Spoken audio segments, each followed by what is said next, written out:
أنا أيام الأزمة، أنا طبعا ماني عسكري، أنا موظف بنك الله يحييك.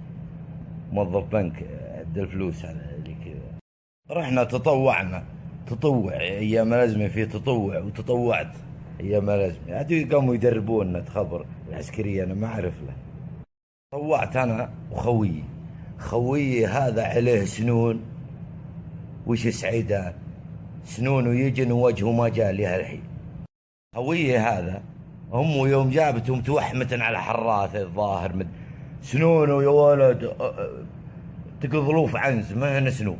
صار عندنا تمرين بالتطوع، قالوا الكيماوي يدخلونك غرفة وبه كيماوي وتنفس يعني عشان تعرف تتعلم، ويلبسونا كمامات. وانا ادخل وانا وابو ثنايا مرهيش هذا.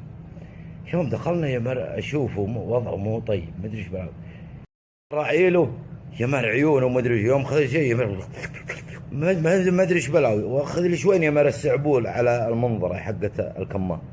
انا من شفت سعبوله عند بالنظاره كذا عند عيونه ودريت ان وضعه هو يقع، وانا اطلعه برا وانا افتح الكمام برا يقول هذا سنونه دافاتنا الكمام قدام شوي، والكيماوي يدخل عليه من هنا ومن هنا وانخنق. هو في ضابط واقف برا قال ايش فيه هذا؟ قلت هذا ما يبي له الكمام حقكم، هذا يبي له كمام تلاب غويط شوين عشان سنونه وشوف سنونه.